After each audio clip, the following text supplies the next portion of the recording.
Society has an unspoken rule about finding life partners. Everybody needs one. It casts being single as a journey rather than a destination. It's a sign of incompleteness. It is okay to be temporarily single when you are young, but failing to eventually find someone is a result of misfortune rather than an alternative path that you can choose for yourself. It is these deep-rooted ideas that encourage some people to desperately cling to relationships, no matter how terrible or damaging they become.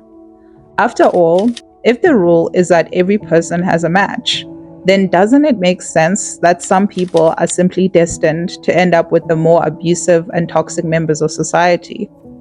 Well, today's subject, Chantal Marie, or better known on YouTube as Foodie Beauty, certainly seemed to think this way when she held on to one of the most toxic relationships that I've seen documented online.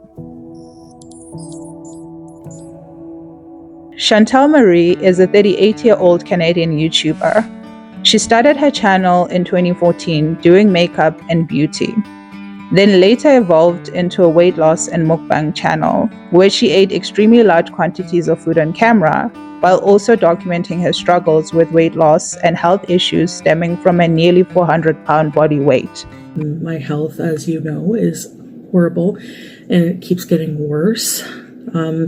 My blood sugar is creeping up when I test it. The highest it's been is 7.9. It's never been that.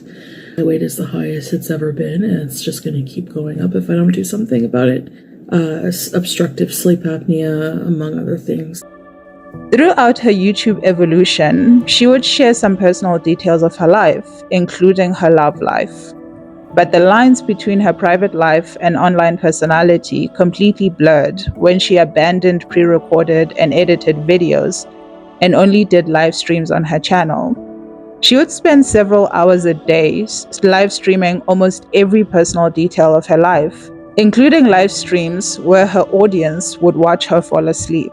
It is through these intimate live streams that her extremely toxic relationship would play out in 2021. While on the surface, it was a dramatic tale of manipulation, harassment, and abuse, but beneath the thin veneer of drama was just a sad woman's display of low self-esteem, depression, and addiction.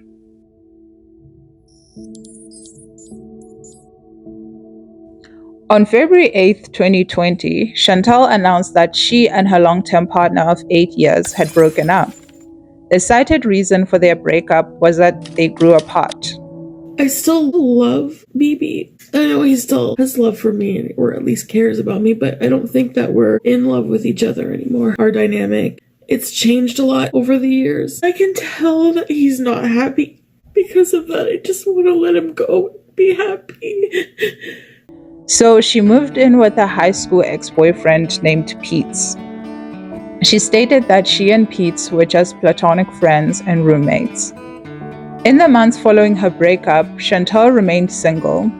It is unclear if it was by choice or due to the pandemic and lockdowns which prevented her from meeting new people. In late March of 2021, she decided to start dating online. Her self-esteem was at the lowest it had ever been. She was obese, balding, and nearing middle age. It was clear that Chantal didn't feel worthy of love, so she convinced herself that all she was looking for was sex. On April 5th, she had her first date with a guy named Nicholas, and immediately after the date, she went live and gushed to her audience about how Nicholas had groped her in her car. By the way, his name is Nicholas. So, anyway, gets in, and I grab his face right away. I'm like, you have the cutest face, and I'm so glad you have nice teeth. This guy is, oh my god, we couldn't keep our eyes off each other. He's like, you're so pretty, and, oh guys, he grabbed my hand, and his hands are so soft, and he was like touching me, and I'm just like, and then like, he's like, can I have a kiss on the cheek? And I was like, sure, and then we just kind of like our lips just like, we made out. Oh my god, he's got nice breath. We were both chewing gum. We were making out, and he was like kind of touching me, just like, you know, and he was like touching he likes my stomach, I don't know. And I can't tell you how good that felt. Just like the groping and the kissing, and he's so funny. Like, we actually had a conversation. He's like, I want to have kids with this man, and I don't have ovaries. I want to have kids with this man. Oh my god, he's so amazing. In the days that followed, she made several attempts to set up a second date with Nicholas, but he would make up excuses and cancel their dates at the last minute. So I'm going to assume if I don't hear from you soon that tonight's not happening then. And like I put an unhappy face. And then like the check marks from on WhatsApp went to blue right away. And he wrote, I'm so sorry. And then he's like, for tonight, actually, I have like a last minute thing come up. And I'm like, that sounds like such a lame excuse. So I wrote, oh, that's it. And then he wrote back, yeah, I have like an online tutoring session that came up I have to do. So that will block me up for tonight. And then I'm like, okay. And then I was like, all right. I was like, I just didn't hear from you, so I wasn't sure. So I was like, okay, so are we still on for, like Friday or whatever? Just to kind of see what he'd say. And then he was like, sure. In tandem with Nicholas, Chantal had also been talking to another man she referred to as the Egyptian guy. Her first preference was Nicholas, but his interest was flimsy, so she was keeping her options open with the Egyptian guy, even though she kept hinting how clingy and controlling he sounded on texts. She found his clinginess an appealing trait because it meant he really liked her. In the meantime, I'm talking to this other guy, and he's not really my type. But the more I talk to him and the more I see of him, if you catch my drift, the more hot he becomes to me. So, and this guy's like texting nonstop. Like he's kind of annoying me. I like that he's really into talking to me. So he's like super eager to hang out with me. So he must really dig me, which is it's a nice feeling, On April 13th, just 8 days after their first car date, she did a live stream announcing that Nicholas had blocked her because of the barrage of messages she had been sending him. So I think he blocked me because on WhatsApp, there's no more profile picture. There's only one check mark and it doesn't show when he was online. So obviously he blocked me on there. So I told him off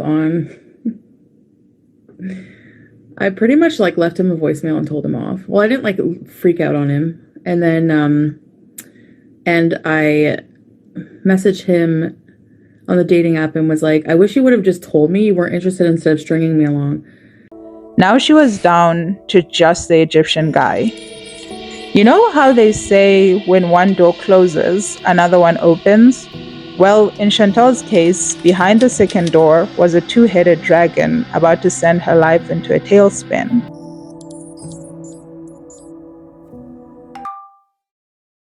Please be advised that the rest of this video contains discussions of substance use, domestic violence, sexual abuse, and heavy cussing, so please proceed with care.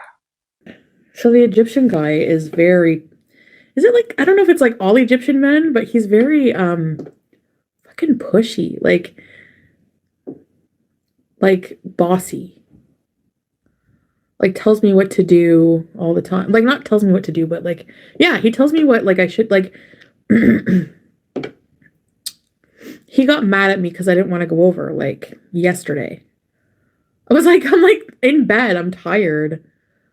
Much like she had done after her date with Nicholas, on April 21st, Chantal came on live to share the details of her first date with the Egyptian man. Only this time, it was not a semi-cute story of fondling in the car.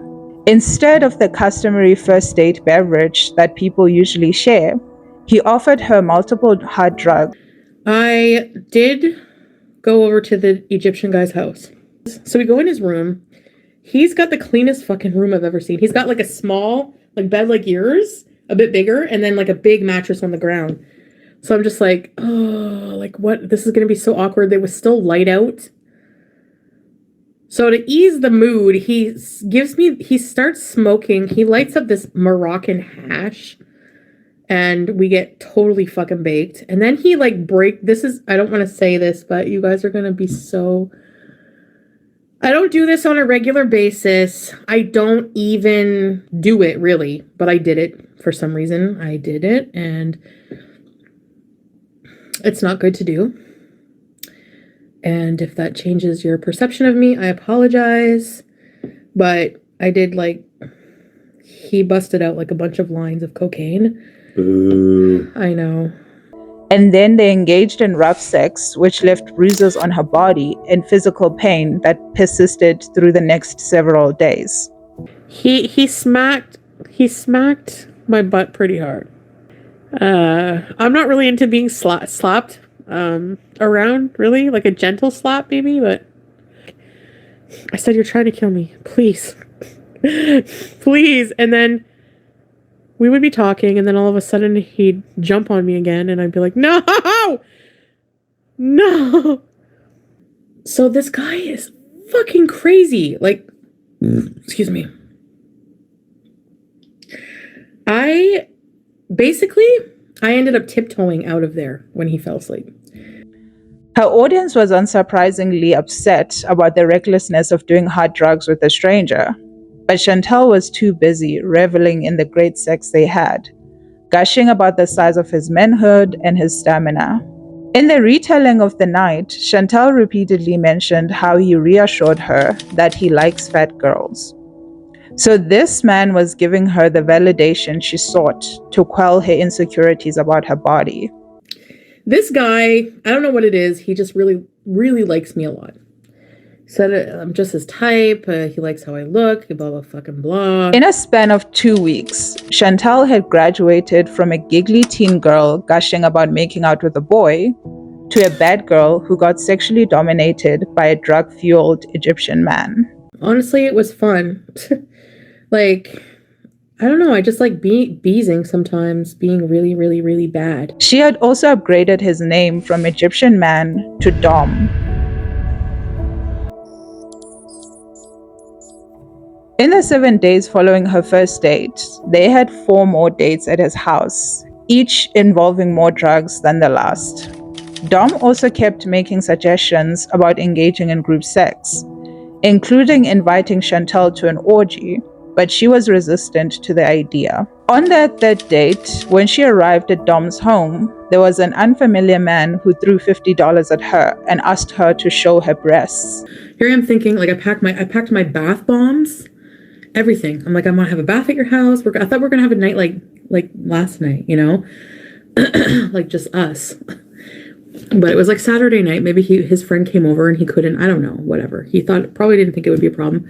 So basically, his friend. I sit at the table. His friend's so drunk, he throws money at me, like a 50. He's just like, "Let me see your boobs." He thought I was an escort. In response, Dom got angry at Chantal, accusing her of wanting to sleep with his friend. His friend is like making passes at me and looking at me. And then I guess I was on my phone, and then his friend went on his phone. So Dom, he's just like, are you texting each other? I was just like, oh my God. He was being like paranoid. I don't know. And I'm just like, we're not boyfriend and girlfriend. And he's like, no, I'm not. He's like, I don't care. If you want to sleep with him, just be honest about it. I don't care. You know, it's the behind my back thing I don't like it. Be honest. Some audience members correctly pointed out that having the random friend there was not a coincidence. It was Dom's attempt to manipulate her into the group sex that he had been suggesting. Some even suggested that he was outright trying to pimp her out. But Chantal placated him, and they spent the night together without the friend. With each date and story, criticism from her audience was intensifying. Some long-term followers were canceling their memberships to her channel. She would promise that she was never going back to Dom, but then go back a few hours later. On May 1st, about 2 weeks after their first date, Chantal confessed to her audience that she had been feeling extremely ill due to a night of almost overdosing on Molly and methamphetamine. And then another night was like the bad night where we just did like everything. I did a mixture of 3 things that made me like, at first I was like, oh, like my body, I couldn't stop moving around. And then I was like, this is awesome feeling. And then all of a sudden I was just like I was sweating. And then I threw up for 2 days, just dry heaving, threw up. And then it was like I couldn't stop moving. It was bad. It was bad. And then just when I thought it would go away, it would come back. I didn't realize I could have died or overdosed. Like, I think I almost did, like, for real. After this incident, she promised her audience that she would not do drugs anymore. In the following weeks, her audience would notice her dilated pupils, but Chantal would angrily deny being on any drugs and threaten to block any members who brought this up. However, this denial would be proven false 2 months later. On June 29th, when she came on live stream to confess that she was addicted to cocaine and she was spending more money on drugs than she could afford. I'm pretty sure that I'm addicted to cocaine.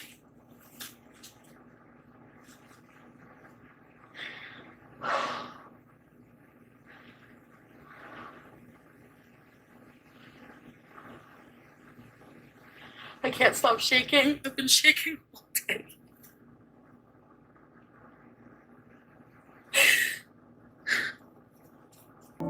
She would later contact her family to help her seek professional assistance. There is no documented evidence that she ever attended any of the treatment that was recommended to her, but she did replace her cocaine addiction with heavy use of edible marijuana products.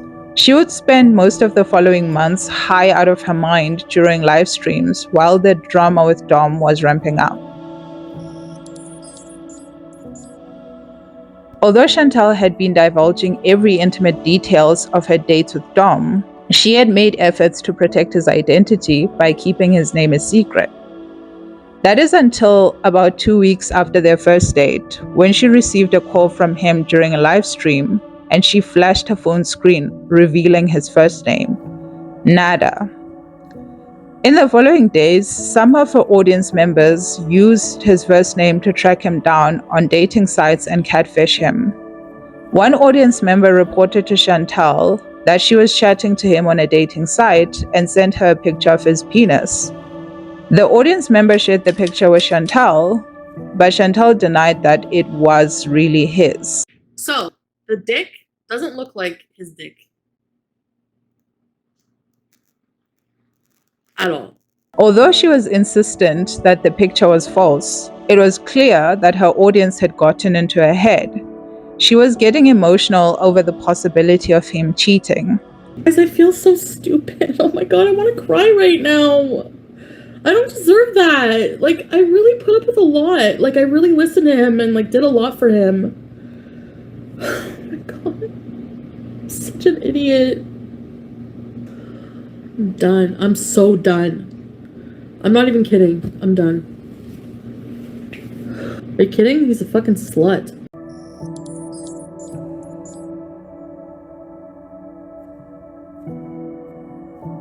At the beginning of that particular live stream, she had said the reason she and Dom were not spending time together that night was because he told her he was going to a friend's house. But now her audience probing was starting to sow doubt in her mind, and she was getting paranoid that he was at his own house cheating on her instead of spending time with a friend. She started incessantly calling him, but he was not answering.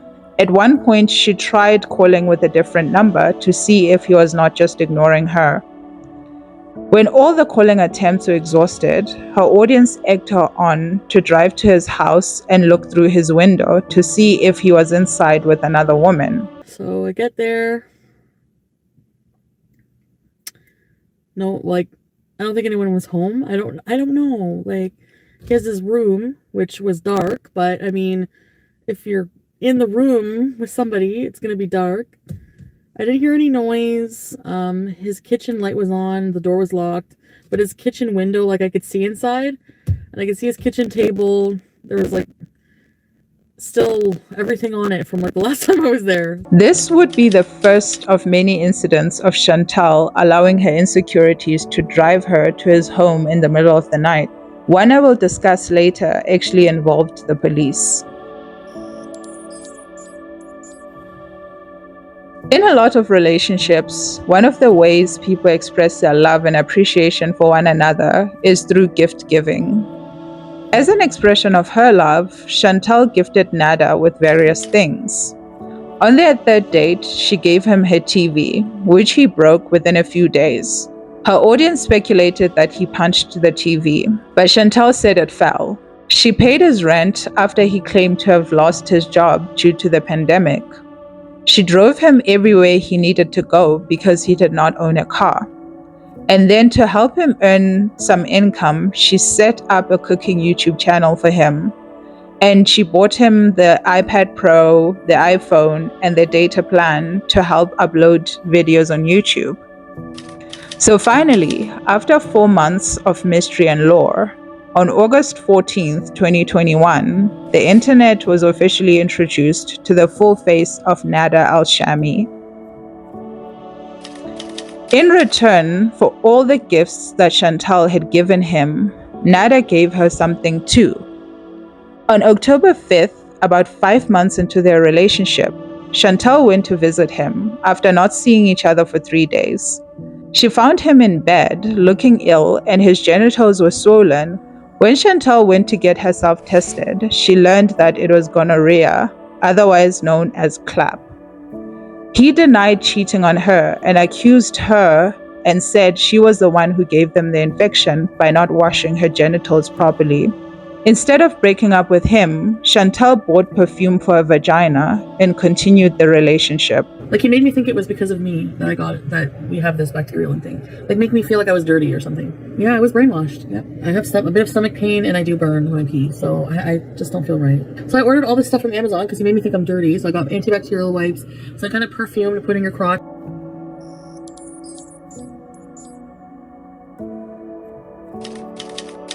The STD was not just a small misstep in an otherwise great relationship. About a month prior to the STD, on September 27th, Chantal came onto a live stream and opened up about several things that had happened in the relationship. One of which was Nader physically assaulting her. For you, like, he plays this stupid fucking gambling game, so I sent him money like for us to play. And he like lost a whole bunch of money, and just like he was getting so fucking mad and like nasty and just like in my face, like really close. And I thought like, oh my God, is he gonna hit me? And then we went upstairs and we had sex. And then I was like, I want to go home. I told you not to piss me off. You don't listen, like just flipping out. And then all of a sudden I just felt like something like he grabbed my face really hard and was like pinching it, and I didn't know like what to do. Like I was like scared. Then he like flicked his cigarette at me, and then like I felt like something like hard in my face. I didn't see him hit me, but I feel like punched me in the arms a bunch of times. And he hid my phone, so I actually like snuck out when he fell asleep, and I left my phone there. And I came home, I used Pete's phone. I said I needed to message my mom. I messaged my mom. The worst part is that he blamed it on me after. Why did you hurt me? Why did you make me hurt you, kind of thing. An audience member responded by calling the police, but when they showed up, Chantal refused to press charges because she did not want Nader to get in trouble, as he was already on probation for stabbing another woman he had dated before. I feel like whoever called, in a sad way, cares more about me than I care about myself, because I should have done that from the get-go. Last I heard, he was like, what happened? Did you call the cops on me? And tried calling me, I didn't answer. I said, somebody called the cops, it wasn't me. I'm just like wondering, like, did he get arrested, or like what's going on, you know? He's like, I'm gonna go to jail. And now I feel bad for that. He, like, what's his side gonna be? you know, like I didn't do it, or she hit. I never hit him. I made it sound like I was more abusive to him than I actually was, to make it like more seem like I deserved what happened. Do you know what I mean? I'm not gonna lie though. Like I still have feelings for him. Those don't just go away automatically. But if he's on probation and there's a police report filed against him, will he go back to jail? I don't know. He said he would. I mean, I wasn't looking to put him in jail or ruin his life. The stories of physical aggression would persist over the next few months of their relationship, including an instance of him screaming at her while she was driving, causing her to hit another car. I actually got in a car accident. I was driving with him and I was bawling, distraught, because that was the day he was here and he was being really aggressive. I was driving him back home. I'm like, let's go right now. Like, I just ran out of my house. He was like raging around, and then he got in the car and he's like, I'm not going home. I'm like, you're going home. I'm like, I'm going to call the cops. And that's when he made that comment about call the cops. I want to see you call the cops. He was like, where's the lighter? And I was like looking at my push for the lighter, and then like the car ahead of me, I didn't stop in time, and I hit her. And I was bawling, and she must have felt bad for me. She was like, it's okay. Fortunately, there were no people injured in this accident.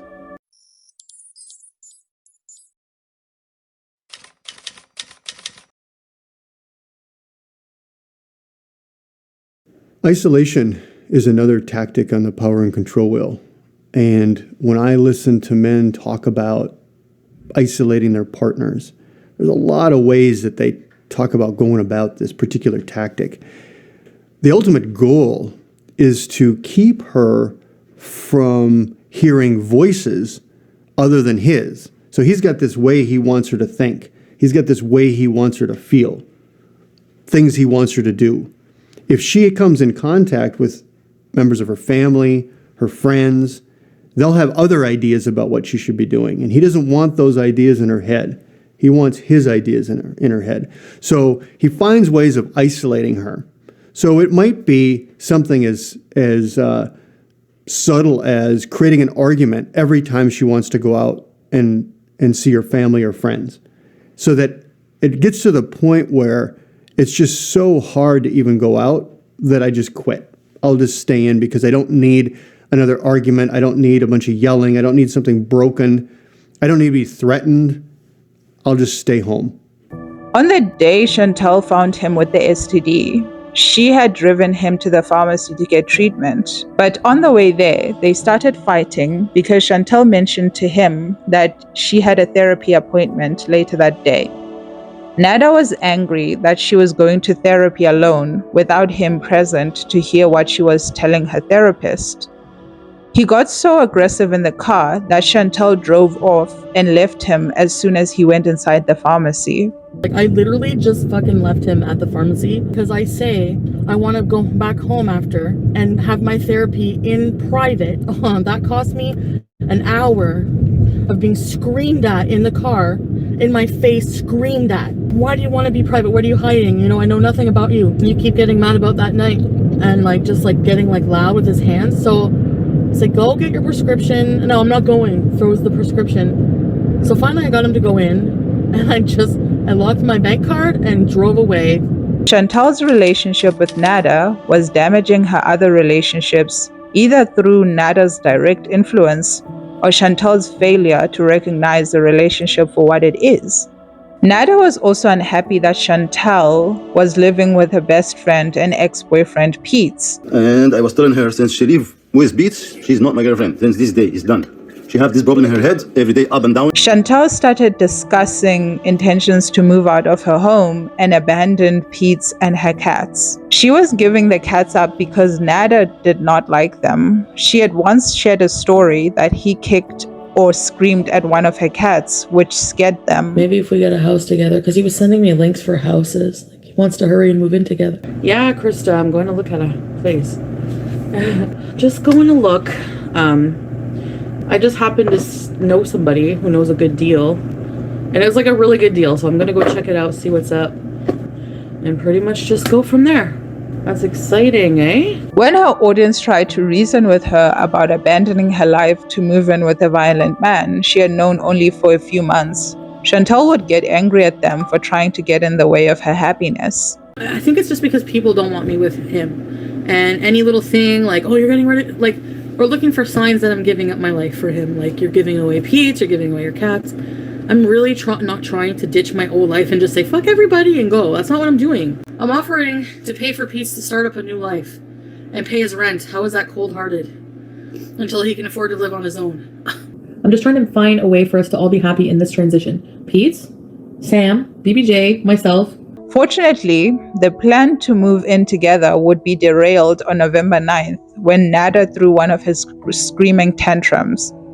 Chantal came onto her live stream sobbing that they had got into an argument, and she tried to leave his house, but he followed her down the street yelling at her.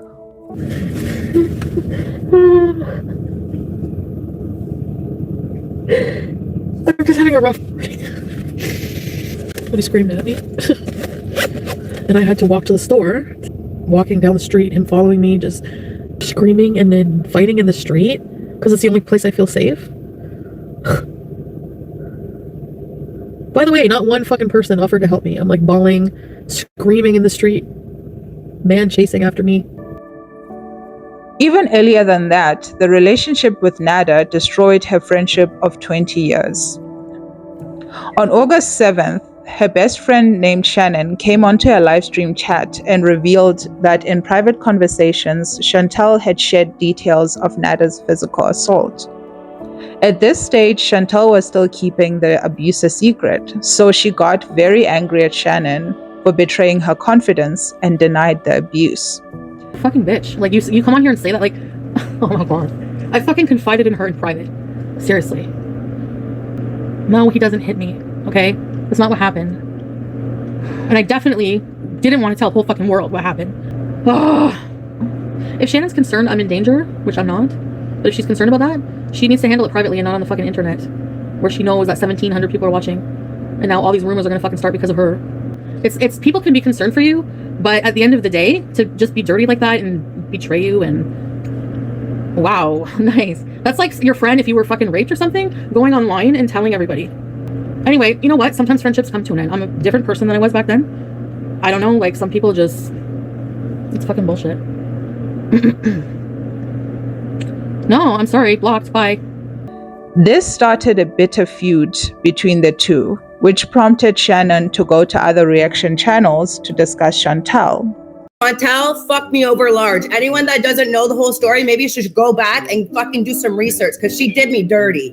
Bitch, we haven't been friends for a while. Do you not remember August when you told everyone I had a fucking in the psych ward? I should pop you in the mouth just for that. But you know what? I'm gonna contain myself because the charge ain't fucking worth it, bitch. You know what? This needs to be said, okay? Because I'm sick of her fucking spewing lies, coming on talking shit about me when it's not fucking true at all. Someone go tell her I'm live right now. Let's panel up, bitch. And like, enough with this pointy face. Like, you don't have a pointy face. Your face is round, okay? You look stupid. You look like a fucking alien. I've never fucking hated someone so much in my life, you know that? And this bitch used to be my best friend. And I can't fathom the thought of how many times I stuck up for this fucking fat bitch. Chantal's relationship with the audience was also suffering. A cycle had developed at this point. There was a pre-payday and post-payday behavior. When she was close to her payday, Nader would treat her nicely. And during these nice periods, she would rage at her audience and block them for telling her to leave him. I'm not giving him up. This is my decision. I'm in a relationship with Nader. If you don't approve of it, instead of coming here every time to bitch about it, unsubscribe. That's all I can say. That's my reality. That's my life. This is real life. This is not scripted for your entertainment. And then when payday passed and she had paid his rent and bought him groceries, Nader would revert back to treating her with hostility. Then she would rage about him and cry to her audience for sympathy. I feel like I just want to be loved and accepted for how I am right now. Another incident that drove a wedge between her and her audience was when she announced on her YouTube community tab that Pete's cat had been euthanized due to illness. She said Pete was badly affected and he was feeling depressed, so she was planning to stay home that day and be there for him.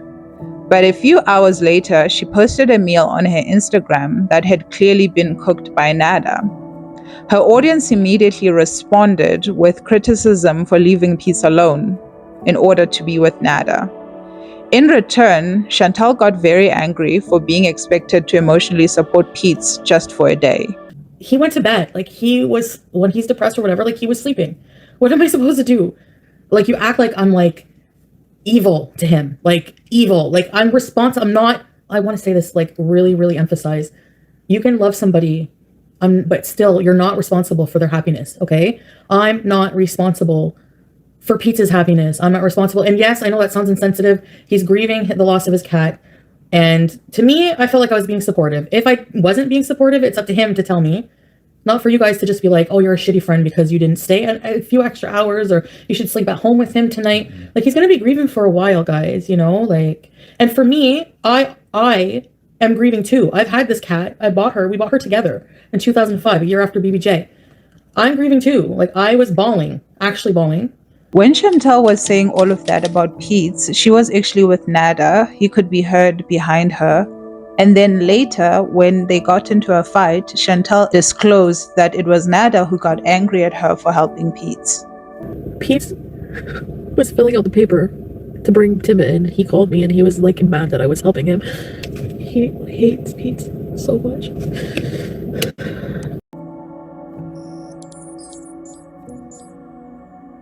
On top of the physical abuse, screaming, and putting her on drugs, one of the other fixtures of their relationship was public humiliation.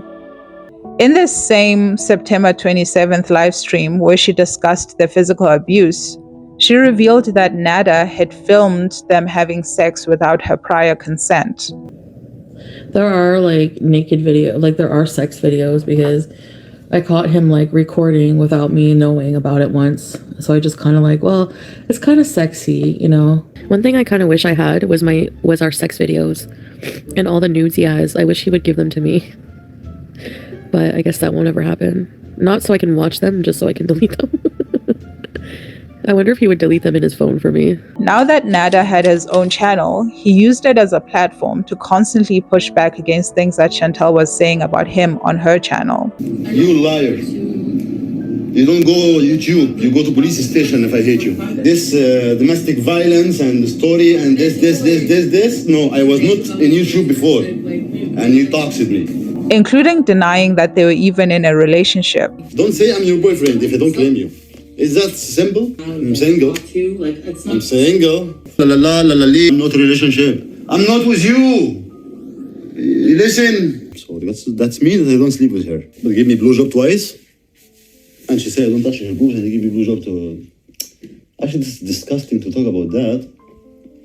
But you wish. It's not gonna happen. He called her just a friend.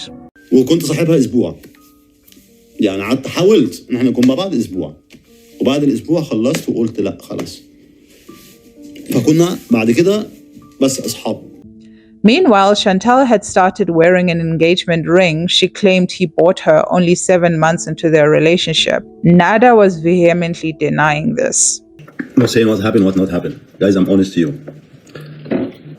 The ring was not engagement ring. Yeah, so it was. Was what? Nader's ignorance was growing thanks to the support and attention he got from audience members who had defected from Chantal's channel and hated her so much that supporting an abusive man was justified in their minds. Some did believe the abuse happened, but it was karma for Chantal's past lies, racism, and transphobic comments. On December 26th, Nader live-streamed a phone call with Chantal where he was mocking her for being lazy and living in a filthy house. You don't have respect for yourself. All what you have here was the CPap and some dirty clothes, not even washed. You don't wash them until I wash them. If I wash them, you don't even go downstairs to bring them. 2 people live in the house, boxes for 6 months. You don't put the garbage. You're boss asshole. Don't be in your room with the toys like a 8 years old kid. Yeah. You're making fun of my weight. I'm fucking 350 now, and it's... You're 350, yes. Good, congratulations. McDonald's is gonna give you a gift. When Chantal raged that she was done with him, he released a humiliating photo of her kissing his feet to prove how much control he had over her. Yeah, I kissed your feet. You asked me to. Out of love for you. He also did a live stream showing her underwear to his audience, mocking how crusty and large it was. I have your underwear here. You want me to show? When you know how to wash this first, and him, you know how to take shower, come talk.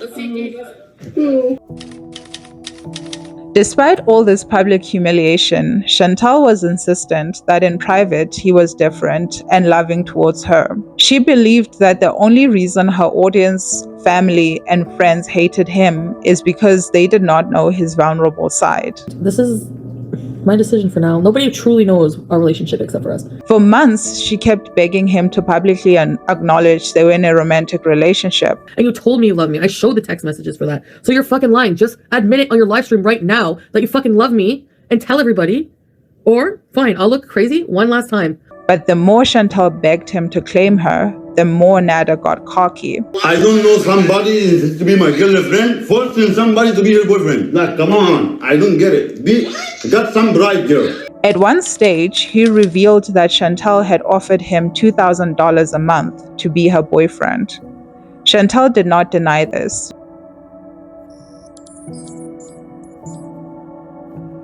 As if this story was not already sad and toxic enough, another woman inserted herself into it. A few hours before that Nader phone call on December 26th, Chantal came on livestream raging that Nader had another woman at his house.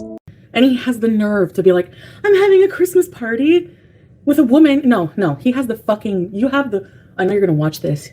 You have the effing fucking nerve to sit in, it's supposed to be our bedroom, but whatever.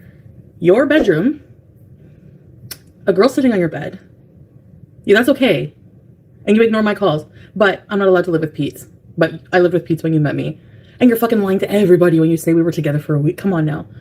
So I don't take him once to probation, his fucking probation appointment, because you fucking threw my purse across the room the night before, and you spent the night before smashing my fucking dashboard and fucking grabbing my face and screaming in my fucking face. Oh, sorry, I was a little fucking apprehensive for taking you the next morning to your goddamn fucking probation appointment, you piece of shit. Appreciation would be nice. And yeah, maybe not be so fucking selfish in bed all the time. They're laughing at me. That's disgusting. And actually, do I look that pathetic as she looks sitting in the kitchen, like reading his super chats? She turned out to be one of Chantal's audience members named Didi. Nader claimed that she was just a friend, but it was later revealed that they were sleeping together. Not only that, they had invited Chantal to have a threesome with them. The fallout from the threesome left Chantal raging about the appearance and smell of Didi's genitals for months, and also making suggestions that Didi is a transgender woman, which was not appreciated by her audience. With her fucking blindfolding, you made me eat her the fuck out. You fucking disgusting prick. I fucking hate you. I swear to God. I swear to God. You fucking made me eat out her gray pussy, and she's fucking sweaty and disgusting. I paid your rent and you treat me like shit. I paid your fucking rent and you move on to fucking Didi from Lachine with a gray pussy. I pay your rent and you fuck a gray pussy? Nader started having Didi on his channel and admitted they were in a relationship now. At this stage, it was not clear if Nader and Chantal were still together and Didi was somehow part of it, but it is one of Didi's channel appearances that catalyzed one of the most dramatic nights in the history of the Nader-Chantal saga. Oh, really? Really? Let's see that.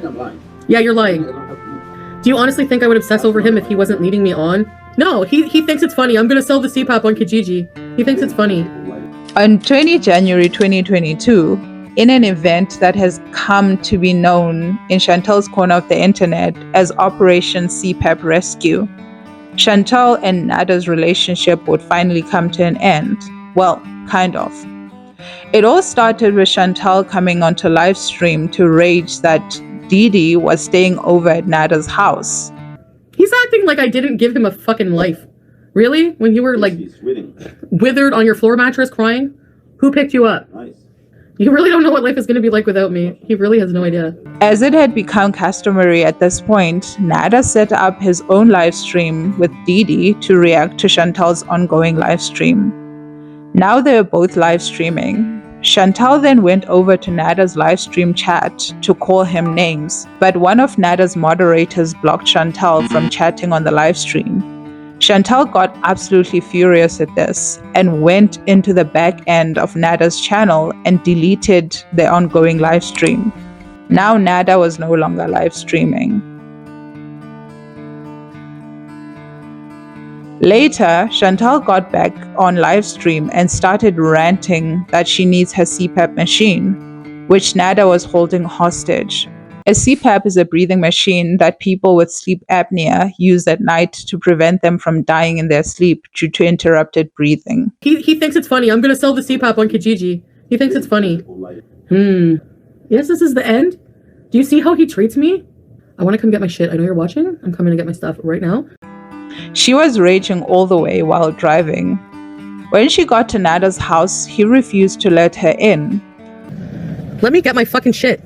What's your problem? You want to call the cops? I want my shit. I want my shit. Go, 911. For real? 911. For real. They're going to give you the stuff right away. Give me my stuff. I want to. I'm here to get my shit. You said I can't. Police, I give it to you. You said I can come get my stuff. I give it to you. You said I can come get my stuff. Exactly. So go let me get my shit then. Where's my video? What video? I did my live stream. I didn't delete your fucking live stream. Are you going to fucking lie in my face? Are you gonna lie in my Are face? you going to lie in my face? You lied in my face this morning? Listen, I don't like to lose my temper. Because I be bad when I lose my temper and I don't want to go there. What you did, you need to fucking go sit down by yourself, think about what you're doing. I just want my CPAP machine. Not with these people. You need to sit down by yourself, see what you're doing. Think about it. While you have wine with somebody? And lie to me? Where's my stuff? Chantal? Just let me go upstairs Chantal? and get my stuff. I say one word. Leave. I want my machine. I'm not leaving without my stuff. I came all the way here for my stuff. Leave. I'm not leaving until I get my machine. Leave. Nope. I need my machine. Fuck you. Fuck you. What a piece of shit. He won't give me my machine and he's gonna break it. He's such a fucking lovely individual. I'll be back, guys. She then went and sat in the parking lot of Nader's apartment, enraged about how Nader was endangering her life by withholding his CPap. See? I just proved that you're a fucking liar! You lied, you said I can have it, and you don't give it back to me. You have another fucking woman there having wine, you stupid, fucking gonorrhea-filled piece of shit, giraffe-looking asshole. You can come get your shit anytime you want. Your shit here, so that she has a reason to come back. No, I leave my shit there because he doesn't let me take my shit. Honestly, I feel like going back, calling the cops and going back with the cops. But I think he'll break my machine. I really think he would. I pay your fucking rent. I feel like I have a right to your fucking house. Yeah, you know what? Fuck Nader. I'm going to get my fucking CPAP. I came to get my CPAP. Didi said it's my fault. Fuck Didi. Didi's a moron. No brain inside her fucking head. All you hear is tweet, tweet, tweet, tweet, tweet, tweet, tweet. I'm beeping the horn. I'm gonna piss him off though, guys. Like, really bad. While Chantal was outside ranting, Nader set up another live stream of him and Didi cooking dinner and started threatening to get a restraining order against Chantal. At some point, he went to Chantal's live stream to taunt her to call the police. One of Chantal's audience members went ahead and called the police. There's the police. Hi. Did you get called? Yes. What's happened? Well, I'm on a live stream. I'm a YouTuber. Okay. Do you want me to turn it off? It's okay? Yes. You can turn it right off. Okay, guys, hold on. When the police showed up, the audience listened in on the conversation through Nader's live stream. The police referred to Chantal as Nader's ex-girlfriend, but Nader quickly corrected them that she was just a friend, not a girlfriend. You are on Facebook, right? I was on YouTube. I was recording video. Okay. What are you cooking? Beef and French fries. Nice. Salad. That's gonna be good. We are here because I hear we have an argument with your ex or something like that. She was not my ex, it was my friend. Your friends? Yes. Okay, no relationship with No, her? at all. Okay. He then reported that Chantal deleted his live stream, but the police informed him that he should take that to civil court. So Nader requested a restraining order against Chantal. He then proceeded to publish his phone number to the whole internet while giving it to the police. She's here because she wants his breathe machine. And finally, he handed over the CPap machine, marking the end of their relationship.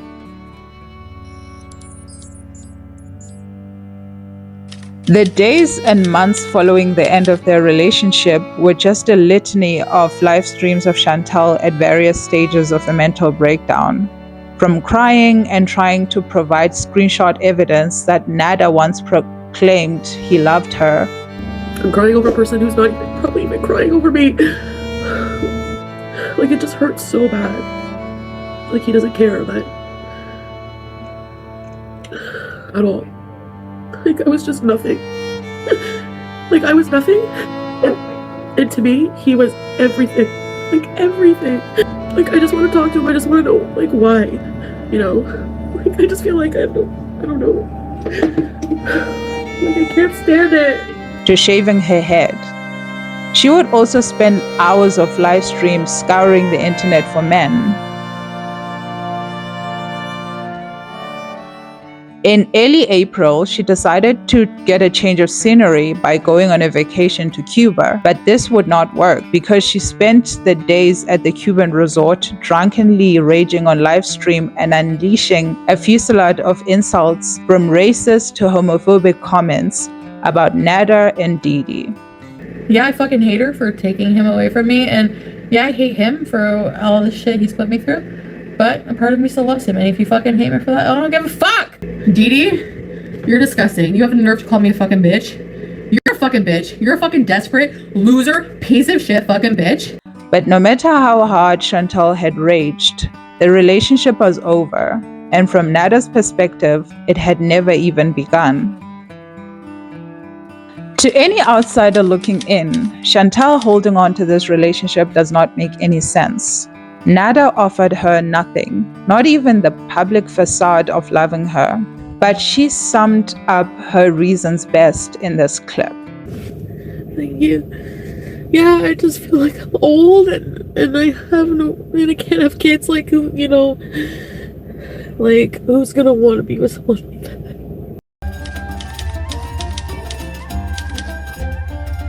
It turns out that there is a person who wants an old balding woman, and he is an Islamic man by the name of Salah Al-Rafai, that Chantal flew to Kuwait to marry within a month of meeting him online in November 2022. She converted to Islam. She and her husband have a couple's channel. Some are calling it a scam for citizenship or money laundering because Salah is rumored to be involved with some shady businesses. But all that matters to Chantal is that she finally satisfied the cardinal rule of human existence, finding someone and tying your life to theirs. But that's not quite the end of the story though. About 2 weeks before Nader and Didi got together, while he was still with Chantal, another woman named May Anderson had been chatting with Nader and flew from another country to Canada to meet him. Immediately after meeting up, she filed rape charges against him for assaulting her in her hotel room. This case was still in court near the end of 2022. Chantal also filed sexual assault charges shortly after the breakup, stating that Nader had forced anal sex on her without her consent. When questioned by her audience why she only now wanted to press charges, her reasoning was that during their relationship she had forgiven him out of love. But now, through reflection and how he and Didi continued to mock her on his channel, she wanted him to pay for their abuse. But then later, when she thought Nader was making up with her, she retracted the charges, still maintaining to the police that the abuse was true, but she did not want to deal with the legal battle. Also, in July 2022, a very disturbing video recording of Nader beating up Didi circulated on YouTube. But Didi denied that he hit her, despite the evidence. Chantal's audience had also contacted Didi's job and got her fired for live streaming during work hours. Didi announced that she was in the process of filing a harassment lawsuit against Chantal, but this never materialized.